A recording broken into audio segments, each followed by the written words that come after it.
사실 역사적으로 보면은 교육이라는 것 자체가 교육 때문에 세워진 때는 없습니다. 교육과 같이 가는 것이 꼭 거기에 따르는 정치, 또 정치, 그러니까 어느 게 앞서냐에 따른 것보다는 사실 정치가 먼저 앞선 다음에 그다음에 거기에 따라오는 이제 교육 그 에젠다가 생기는데, 제가 그 안병진 교수님께 물어볼 거는, 안병진께서 그 정치에 굉장히 많이 아시고 또 거기에 이제 연구를 많이 하셨기 때문에 이 교육 같은 것이 정치 쪽으로 이렇게 봤었을 때는 이 앞으로보다도 어떠한, 그러니까 누가 먼저 가야 되는지, 그렇지 않으면 이것이 지금 한국에 있는 상황 안에서는 어떤 식으로 이게 구조가 돼야 되는지 한번 그것을 조금 우리들이랑 이렇게 시어해 줬으면 좋겠습니다. 누가 먼저라는 건 아니 뭐 누가 교육이냐, 정치냐 이런 것이 밖에 먼저 이렇게 이끌어 나가. 네, 그 뭐 박사 학위 논문의 주제일 만큼 그러니까 어려운 그 질문이신 것 같은데요. 뭐 저 자체가 사실은 계속 정치 패러다임 부분에서 계속 제가 실패를 했던 사람이라 가지고 그 아까 황 교수님 발표 참 너무너무 잘 들어. 감히 제가 황 교수님과 같은 그 그룹으로 얘기를 한다면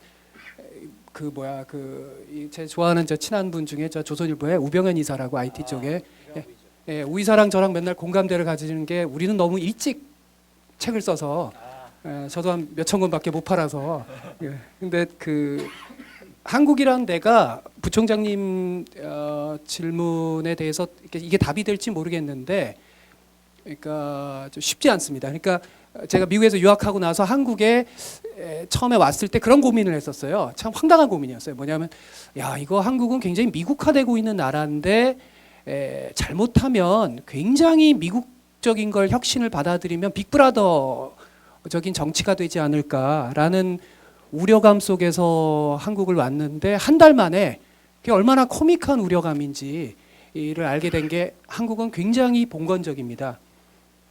그래서 예를 들어서 그 엘빈 토플러가 그 한국이 자주 불러줘서 고마웠긴 한데 한 20만 불 드리면서 그 전 세계에서 가장 엘빈 토플러를 많이 불러주는 데거든요. 근데 토플러가 공항을 떠나면서 그랬대요. 제가 직접 들은 얘기는 아니지만 신문에서 봤는데 떠나시면서 여기는 참 나를 불러줘서 고맙긴 한데 이렇게 저의 강의를 왜 이렇게 다 공장 같은 데서 이렇게 위계적인 구조에서 듣느냐. 그러니까 그게 이제 황 교수님이 계속 실패하시는 이유잖아요. 너무 앞서가시는. 그러니까 한국이 그걸 받아들일 수가 없는 문화죠. 그러니까 정치라는 게 여야를 포함해서 지금 세 분께서 말씀하시는 부분을 먼저 주도적으로 이걸 수용할 수 있는 조건은 못 됩니다. 그러니까 예를 들어서 제가 선생님들의 그 강의를 제 나름대로 해석하면 두 가지 키워드가 중요합니다. 하나는 관계 국가의 시대가 열릴 겁니다. 앞으로 미래에는 지금 아마 오늘 저녁 때 총선 결과가 나올 텐데 영국 노동당의 그 중요한 띵크탱크에서 앞으로 지금서부터 10년간의 핵심 화두가 릴레이셔널 스테이트입니다. 거기서 굉장히 많은 연구를 하고 있는데 그게 바로 아까 정지훈 우리 소장님의 그러니까 뭐 드론 있고 뭐 저기 빅데이터 로봇 다 있는데 그러니까 관계 기술. 그러니까 관계 기술을 누가 가지느냐의 싸움인데 그 관계 국가적 측면, 그다음에 실험주의, 아까 린 이노베이션이라고 하는 거, 이 두 가지로 사회를 재구성하면 정치를 재구성하고 경제를 재구성하고 교육 패러다임을 재구성하면 저는 미래가 열린다고 보는데 기본 현재의 정치 영역 자체가 전혀 릴레이셔널한, 물론 옛날 의미의 릴레이션 하긴 하죠. 근데 이제 21세기적 의미의 릴레이션 하지 않고 또 그다음에 실험주의적이지가 않습니다. 정치는. 린 이노베이션이란 말의 의미를 그 DNA로 이해하지 못합니다. 한국의 정치가들은. 왜냐? 한국은 연방주의적인 나라가 아닙니다. 그러니까 그 아래에서 분권화된 실험을 해보지가 않은 나라이기 때문에 그런 점에서 정치가 먼저 이것을 주도적으로 바꾸기는 전 어려울 것 같고, 한국은 일본의 형태를 닮아갈, 정치 때문에 망가질 가능성이 있고, 오히려 지금 선생님들처럼 아래로부터 새로운 혁신의 패러다임을 만드는 분들에 의해서 어떤 새로운 시대가 오히려 더 열리지 않을까.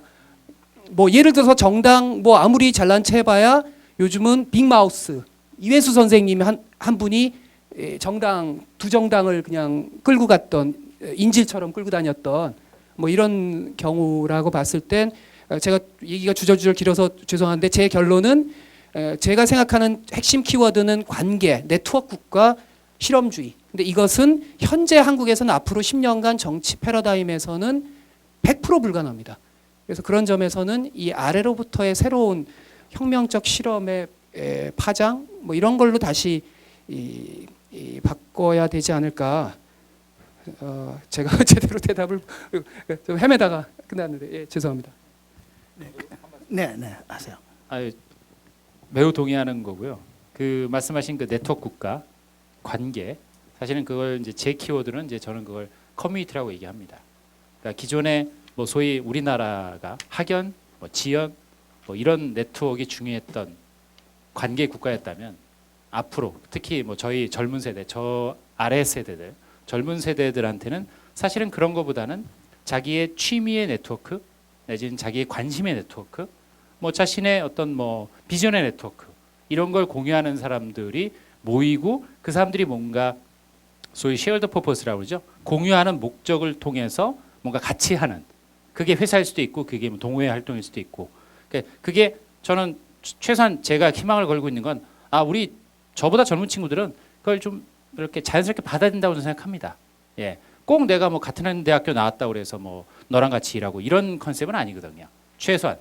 저는 최소한 지금 어떻게 보면 제가 그 중간 정도 세대라고 보는데 저는 최소한 그 PG 커뮤니티를 그 컨셉으로 만들지는 않았습니다. 제가 그래서 아까 생태계에서 자연스럽게 상호 서로 인정하는 사람들의 모임이거든요. PG라는 커뮤니티는. 그래서 저 사람은 저 사람의 각 자기의 전문성의 키워드가 있고 나는 나대로 전문성의 키워드가 있어. 그렇지만 각자의 전문성을 인정할 수 있는 그 정도의 오픈 마인드를 가진 사람들끼리 모여서 우리 한번 토론해 보자. 이런 식의 어떤 그런 접근이 저는 커뮤니티라고 생각하는 거고 그 커뮤니티 기반으로 저는 교육 모델을 만들어 보자는 게 사실은 아카데미엑스의 좀 전문가적인 용어로 얘기하면 본질입니다. 커뮤니티 기반의 교육이 제가 아카데미엑스에 생각하는 어떤 교육 모델입니다. 제가 정지훈 소장님이랑 그 미래 사회가 어떻게 변할 것인가에 대해서 인터뷰를 한 적이 있었어요. 그래서 소장님께서 좋은 말씀을 해주셨었는데 그 중에 굉장히 와닿았던 말씀이 정부의 역할은 최소화될 것이다라고 하셨어요. 그러니까 그게 당장은 아닐 수 있을 것 같아요. 아까 말씀하신 것처럼 10년 안에 이루어지진 않을 것 같긴 한데 먼 미래로 봤을 때 그 말씀이 굉장히 맞을 것 같고 그리고 공유 경제라든가 이제 ICT 정보통신 쪽이 혁신을 일으키는 부분에 있어서도 그 정부가 주도적인 역할을 하기는 힘들 것 같아요. 그래서 보이는 트렌드가 제가 기업의 사회공헌팀에 있다 보니까 정부기관에서 지원 요청을 굉장히 많이 받아요. 교육부나 미래부 이런 곳에서 연락이 많이 오는데요. 교육부 같은 경우도 요즘에 표방하고 있는 게 아프리카 속담 중에 이런 말이 있대요. 한 아이를 키우려면 마을 전체가 나서야 된다.